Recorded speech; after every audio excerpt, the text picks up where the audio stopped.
Life is becoming increasingly complicated, and perhaps you're feeling exhausted from wearing masks that don't truly belong to you. Living authentically sounds simple, but it's the greatest challenge most of us will ever face. Sometimes, we trade our comfort and safety to hide the truest parts of ourselves. But if you're brave enough to listen to this story, you'll see that daring to live authentically isn't just difficult, it's a journey that brings the deepest freedom and happiness. Let's start right now with the story, Living True to Yourself, the hardest but most worthwhile journey.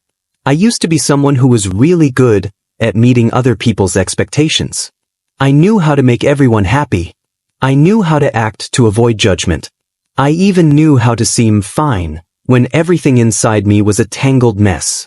But what I didn't know, or rather, what I didn't dare to face, was who I really was, what I truly wanted, and whether I was living my own life or just playing a role that society had silently assigned to me.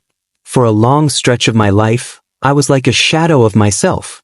My smile was forced, my words were polite, my actions were proper, but it was all just a shell. Every night when I got home, I'd lie in bed, feeling so exhausted I could barely breathe. Not because my job was too demanding, but because I spent the whole day straining to be someone I thought others would accept. Then I started to realize, the cost of not living authentically wasn't just exhaustion, it was a shallow, empty life, and silently losing myself in the process. Life doesn't always teach us with gentle words. Sometimes, it teaches us by shattering all our pretenses. For me, that moment came on a rainy afternoon in a familiar coffee shop. I sat staring at my laptop screen, having just turned down a job I didn't want and ended a relationship where I never felt like myself. For the first time in a long while, I didn't feel guilt, fear, or shame. It just felt like. From that moment, I began my journey of daring to live true to myself.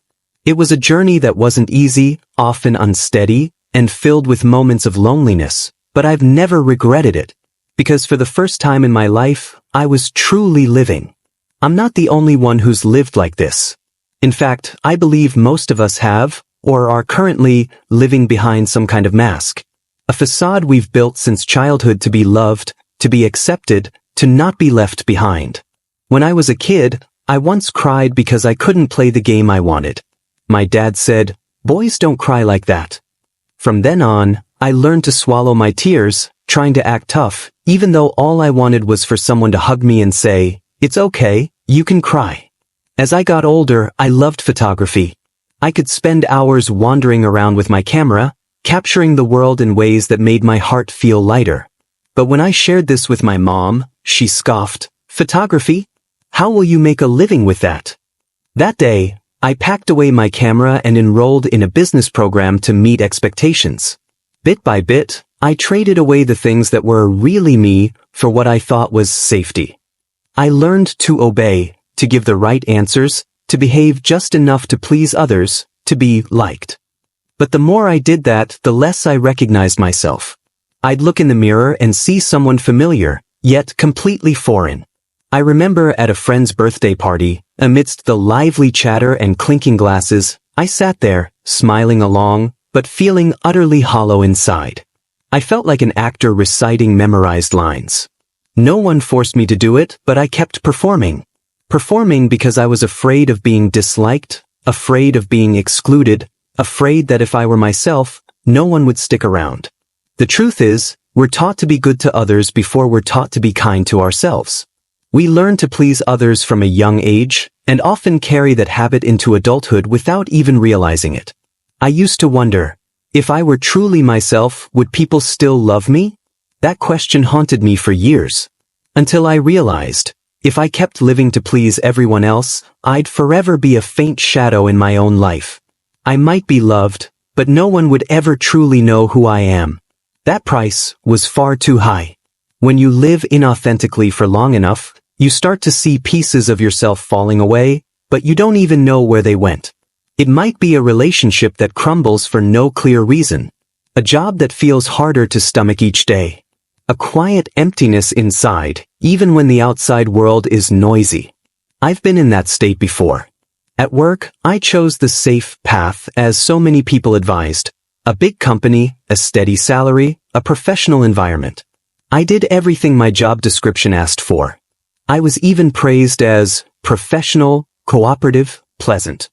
But during my breaks, I'd secretly scribble in a notebook or type random thoughts on my phone, words that felt like the only thing keeping me alive.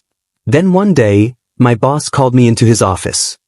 He looked at me with a friendly smile and asked a seemingly harmless question. "Are you happy with what you're doing?" I smiled, nodded, gave the expected answer. But inside I was screaming, "No. I don't want to be here. I want to live authentically. I want to create. I want to break free from this box." But I stayed silent. I didn't dare speak up. Because I was scared. Scared of being judged as ungrateful. Scared of losing my stable income. Scared of stepping into a world with no benefits, no monthly paycheck, no clear plan. And most of all, I was scared of facing myself. It was the same in relationships. I'd been in love, or thought I was, but I never dared to share what was truly in my heart. I acted agreeable, approachable, forgiving. I hid my small desires, to be heard, to be cared for, to be myself. Because I was afraid that if I showed my true self, they'd leave me. When you don't live authentically in a relationship, you become a faded version of yourself. The other person might love you, but they're loving the image you've created, not the real you inside. And the tragedy is, the more inauthentic you are, the lonelier you become, even when someone is right beside you. I once sat next to someone I loved, chatting, laughing, but feeling completely empty inside. It wasn't because they weren't good, it was because I'd never let them see the real me. And how could anyone love someone they don't truly know? Worse still, when you live inauthentically for too long, you start to lose the ability to tell what's real and what's an act. You begin to doubt your own emotions.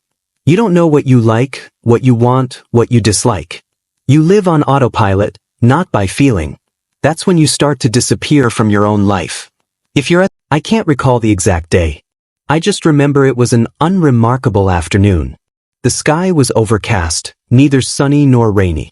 I sat alone in a familiar coffee shop, a black iced coffee in front of me as usual. But this time, the coffee tasted more bitter. Not because it had changed, but because my heart felt so heavy. I had just turned down a promotion, a chance that everyone said I should be thrilled about. But instead of excitement, I only felt pressure. I didn't want to climb higher anymore, because I knew I was climbing the wrong ladder. That this success people praised wasn't meant for me, it had never been my dream, just an expectation I'd been trying to shoulder to seem accomplished. In that moment, I knew I couldn't keep pretending anymore. I opened my phone and typed a short post on social media. Not a cliche like, follow your passion, but a confession. I've been living for others' expectations for too long. Starting today, I'll live authentically, even if it's imperfect, even if it doesn't please everyone. But I'll be me. After hitting post, my hands were trembling. I didn't know what people would think. Some might criticize, some might laugh, some might not understand. But for the first time I felt light. So light I wanted to cry. Light as if I'd finally stepped out of a cage I'd built for myself. From there, I started to change. No, it wasn't a revolution. I didn't suddenly quit my job, travel the world, or chase some glamorous dream like in the movies. The change started quietly, personally. I gave myself permission to say no to things that didn't feel right anymore. I allowed myself to admit I'm not okay when I was truly tired. I let myself slow down to listen to what my heart was telling me. To others, these might seem like small things, but to me, they were a revolution. And of course, not everyone was happy when I started living authentically. A few friends drifted away. They no longer found me agreeable like before, no longer saw me as the easygoing person I used to be. I stopped going along with meaningless hangouts, stopped nodding in shallow conversations. I started being selective. Not because I was arrogant, but because I no longer wanted to trade my inner peace for the sake of fitting in. It was lonely at first. I wondered, was I wrong to live authentically? But gradually, the right people came into my life. Not many, not loud, but they were there, genuine and sincere. When I was myself, I attracted the people who were meant to be in my life.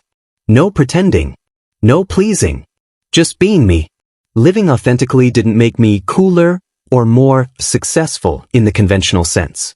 But it made me truly live, not just exist like before. In the next section, I'll talk about the changes in my inner world, relationships, and work after I started living authentically, both the beautiful moments and the inevitable pain. If you've ever been afraid to be yourself, the next part will show you that fear is worth overcoming.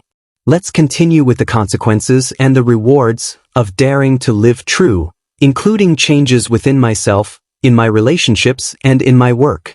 This is where things become clear. Living authentically isn't just a choice, it's liberation. One thing I quickly realized after living authentically is, you can't control how others react. A few people I thought were close friends started to distance themselves simply because I began speaking my truth. Instead of, yeah, I get you, I got annoyed looks when I declined a party that didn't feel right, or a conversation full of pretense. They were used to the agreeable version of me. And now, when I stopped trying to please them, they lost interest. Some quietly drifted away, others said outright, "You've changed." Yes, I changed. But not into someone else. I was just becoming myself again. Relationships that aren't genuine can't handle the truth. That hurt at first. But over time, I realized, anyone who leaves because I'm living authentically was never someone who truly loved me. And then there were those who stayed, and new people who came into my life. They didn't need me to perform, didn't need me to play a role. We could share our vulnerabilities, our unnamed fears. They gave me a safe space to not always be strong. And I realized, true connection only begins when we drop the facade. As for work, a shift started too. I didn't quit right away. But I began to change how I worked. I stopped agreeing just because that's what I should do. I learned to voice my opinions, even if they weren't always supported. Surprisingly, I thought I'd be ostracized, but instead, I was respected more. Because people could sense I was sincere. Slowly, I moved toward work that aligned more with my true self. I started creating not for money, but to feel alive. I hosted small workshops, not heavily promoted, just for those who truly needed them. From a handful of people, to a few dozen, then a few hundred. I didn't need to be famous, I just needed the right people to hear me, to connect with me, and that was enough. I earned less money than before. But oddly, I felt richer than ever. Because I no longer felt like I owed myself anything. I didn't have to lie to survive. I didn't need to make anyone like me, because I knew who I liked. And most importantly, I liked myself. You can't imagine the relief of waking up each morning, looking in the mirror, and knowing, I'm still me, no pretense, no burden, no borrowed role to play. It's freedom, the deepest kind of freedom I've ever known. Living authentically isn't a destination. It's a choice you make every day. Each day, you'll face the decision, stay silent or speak the truth, pretend or admit, follow the crowd or stand still. It's not always easy. Some days I still feel afraid, still want to compromise, still slip into old roles. But I've learned to recognize it and come back. Back to the truth, back to myself. And I've realized, courage isn't the absence of fear, it's acting despite the fear. If you're feeling lost in your own life, exhausted from trying to fit into someone else's mold, I hope you can pause for a moment. Close your eyes. Ask yourself a simple question. Am I living true to myself? The answer might be hard to hear, but it's the starting point of a life worth living. Thank you for staying with me until the end. Now, we'll wrap up this journey with a final message for those standing at a crossroads in life, between living authentically and continuing to pretend. If you've made it this far, something inside you might be stirring. Not because the words are particularly special, but because they're awakening something very real within you, a part of yourself you've tried to hide. I don't know how you're living right now. Maybe you're carrying the role of a good child, model employee, an ideal partner, a fun friend. But I just want to ask you one thing, honestly. Are you happy?